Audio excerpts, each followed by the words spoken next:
permettre à l'utilisateur de créer des requêtes sur un domaine, il faut commencer par lui mettre à disposition des domaines. Le domaine est une couche métier, une couche sémantique, qui va se charger de faire la traduction entre les noms des tables et des colonnes et la langue de l'utilisateur. L'utilisateur pourra ensuite créer ses requêtes dans sa langue métier, charge au domaine de traduire cela en langue technique pour faire la requête SQL. Pour créer un domaine, il suffit de créer une nouvelle ressource de type domaine lorsque nous sommes connectés avec un utilisateur ayant les droits nécessaires. Nous allons commencer par donner un nom à notre domaine et choisir la source de données sur laquelle il va s'appuyer. Ensuite, nous allons ouvrir le concepteur de domaine. La première étape consiste à choisir les tables dont nous allons avoir besoin dans le domaine. Nous allons donc prendre la table des clients, la table des commandes, la table des lignes de commande et la table des produits. La case qui est cochée ici permet à Jasper Server d'essayer de trouver les contraintes présentes éventuellement dans la base pour déterminer tout seul les relations entre les tables et pré-remplir l'onglet jointure que nous allons voir ensuite. Nous pouvons également définir des tables dérivées qui sont des tables virtuelles, des vues, résultat d'une requête. Nous pouvons donner ici un nom à cette vue et la requête qui permettra de la peupler. Nous n'allons pas en utiliser.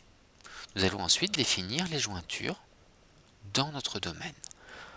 La base de données sur laquelle nous nous appuyons ne comportait pas de clé étrangère et Jasper Server n'a donc pas pu déterminer tout seul les jointures. La table des commandes est en relation avec la table des clients à travers l'identifiant client. La table des lignes de commande est en relation avec la table des commandes à travers l'identifiant de la commande. Elle est également en relation avec la table des produits à travers l'identifiant du produit. Dans tous les cas, nous avons utilisé que des jointures internes. Mais nous pourrions très bien utiliser d'autres types de jointures. Nous allons ensuite pouvoir calculer des champs. Un champ calculé est une expression SQL qui sera insérée dans la requête SQL générée par le domaine de manière à faire apparaître une colonne qui n'existe pas. Nous avons par exemple pour le client l'information code postal, mais nous ne disposons pas de l'information département. Nous allons donc déduire cette information département à partir de l'information code postal.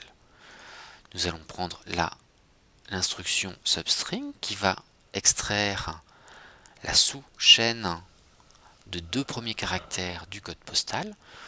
Cette fonction étant propre à MySQL, nous ne pouvons l'utiliser qu'avec le moteur de MySQL qui est le moteur de stockage de nos données. Si nous basculions sur un autre moteur ne comprenant pas cette expression, nous pourrions aussi expliquer à Jasper Server comment traduire cette fonction dans le dialecte d'une autre base de données. Nous allons ensuite éventuellement prédéfinir des filtres statiques. Par exemple, ici, dans notre système décisionnel, même si notre base de données comporte ce type d'information, nous ne souhaitons pas faire apparaître les commandes, ou du moins les lignes de commande, dont la quantité est inférieure à 0. Nous allons donc garder exclusivement les lignes de commande dont la quantité est supérieure à 0. Enfin, nous allons définir de quelle manière ces tables et ces colonnes vont apparaître à l'utilisateur. L'utilisateur va commencer à s'intéresser au client. En revanche, il ne s'intéresse pas à l'identifiant du client. Il va s'intéresser ensuite aux commandes de ce client qui vont se situer sous le nœud client. Nous définissons donc une arborescence. De même, l'identifiant du client et l'identifiant de la commande dans la commande n'intéresseront pas l'utilisateur. En revanche, le détail des lignes de commande va intéresser notre utilisateur. Mais là encore, nous allons éliminer l'identifiant de la ligne, l'identifiant de la commande et l'identifiant du produit. En revanche, nous allons y ajouter le nom du produit à la place de son identifiant et le prix unitaire du produit. Nous allons réorganiser les champs Et nous pouvons ensuite donner des propriétés particulières à certains champs. La date, par exemple, lorsqu'elle sera affichée dans un rapport, devra être affichée en suivant ce format court. Les champs sont automatiquement affectés soit à des dimensions, soit à des mesures. Jasper Server essaye de déterminer tout seul si un champ sera une dimension ou sera une mesure. Mais on peut très bien modifier cette propriété. De même, lorsque l'on est sur un champ, on peut très bien indiquer à Jasper Server la fonction d'agrégation par défaut à utiliser lorsque l'utilisateur effectue une agrégation.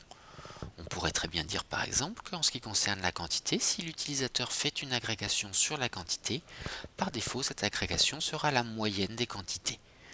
L'utilisateur sera dans tous les cas toujours libre de remodifier cette fonction appliquée. Les champs qui sont ici portent des noms qui sont encore des noms techniques. Nous allons exporter la totalité des noms de champs techniques dans un fichier de traduction vide, de manière à pouvoir créer ce fichier de traduction. Un fichier de traduction comporte le nom de la table ou le nom de la table avec le nom du champ et soit un suffixe label, soit un suffixe description pour permettre de donner une traduction pour l'étiquette et une traduction pour l'infobulle d'aide. Ce fichier est transmis à des personnes telles que les maîtrises d'ouvrage, maîtrisant les différentes langues possibles à supporter pour que ces maîtrises d'ouvrage puissent apporter des traductions à chacun des éléments de ce fichier. Nous allons enregistrer la conception du domaine et nous allons maintenant importer un fichier de traduction qui a été traduit. Nous allons prendre un fichier de traduction par défaut qui va nous permettre de supporter par exemple l'anglais et nous allons ajouter un fichier de traduction pour le français. À partir de là, nous pouvons enregistrer notre domaine et commencer à l'utiliser. Nous allons créer un rapport à la demande. Nous allons appuyer ce rapport sur le domaine en créant une requête sur le domaine.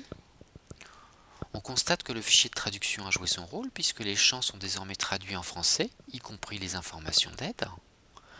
Nous allons sélectionner les informations qui nous intéressent et nous allons pouvoir commencer à concevoir notre rapport.